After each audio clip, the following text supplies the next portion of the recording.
Raspored biljaka u vrtu igra veliku ulogu, kao i biljke koje sijemo i sadimo jedne kraj drugih.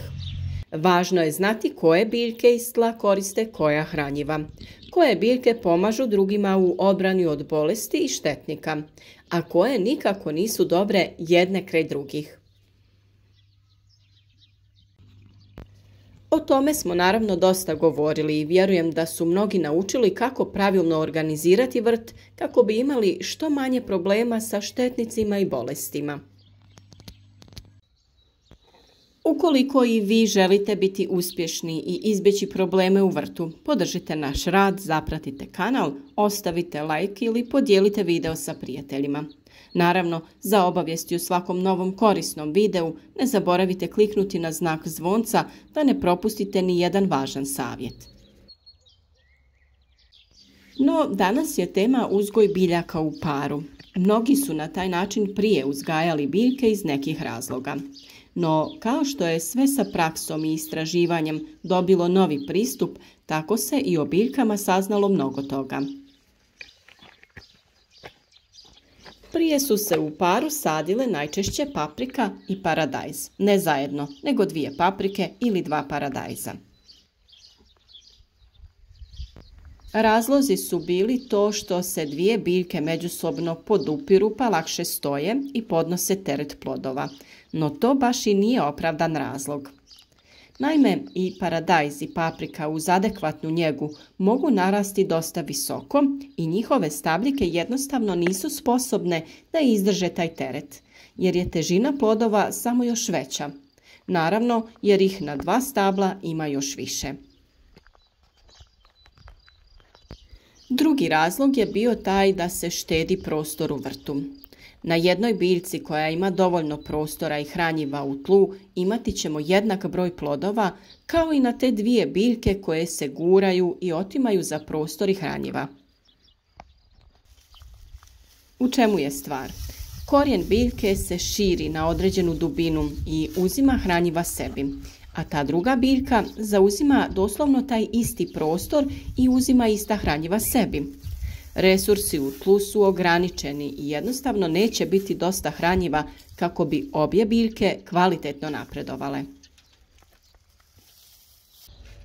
Veliki problem je i pojava vršne truleži plodova, koja se javlja zbog nedostatka kalcija u tlu, što stvara još veći rizik od te pojave, jer 2 biljke crpe jedan mali prostor u tlu.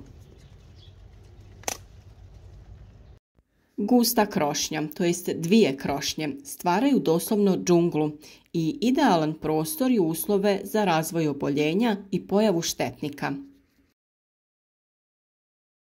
Kada krošnja biljke nije prozračna, sporije se suši nakon kiše i magle, te se tu stvaraju idealni uslovi za razvoj gljivica. A od gljivica naravno dobivamo različite bolesti poput plamenjače i pepelnice.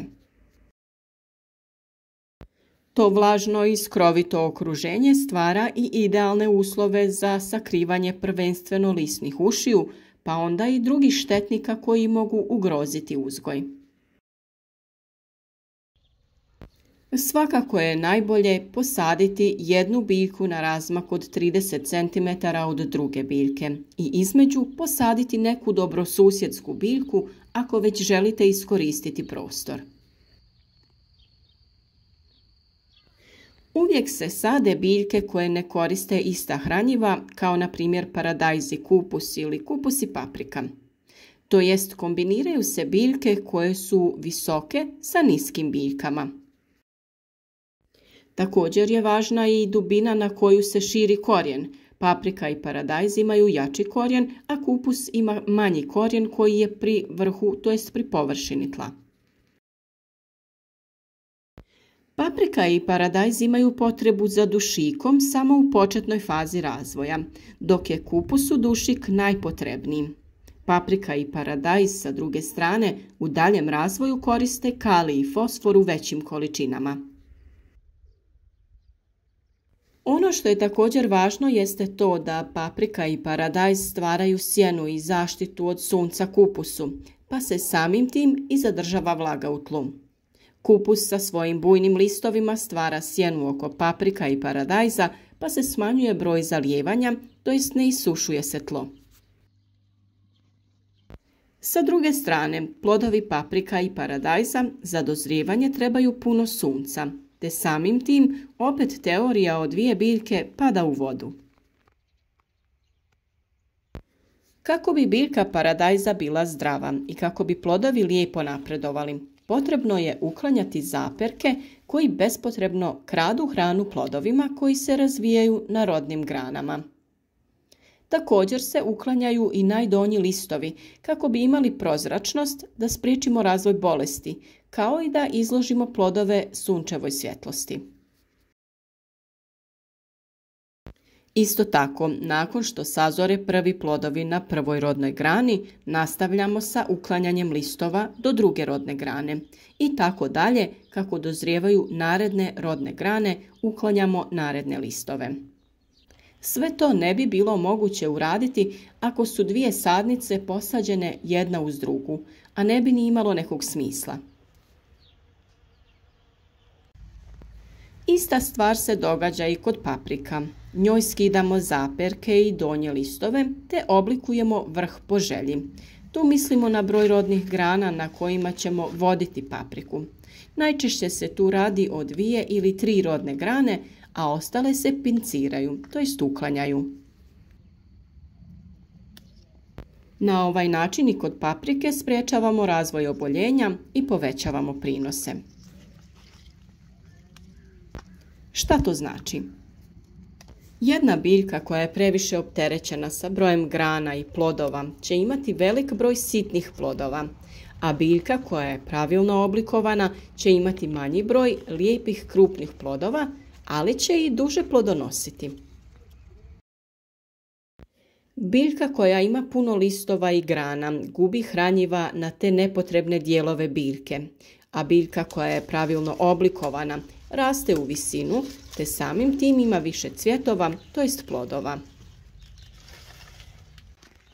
Kao što sam rekla, uvijek je bolje, ako želite uštedjeti na prostoru, da između paprika i paradajza sadite neke druge biljke koje trebaju druga hranjiva i druge uslove.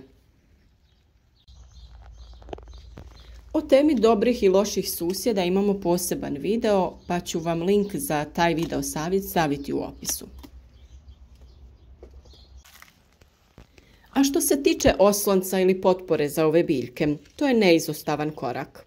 Paprika na otvorenom može narasti dobro preko 1 metra visine, imati veliku količinu plodova i sigurno će joj trebati neka bolja potpora, poput nekog čvrstog kolca, a ne druga paprika koja bi sa ovom prvom samo polegla na tlo.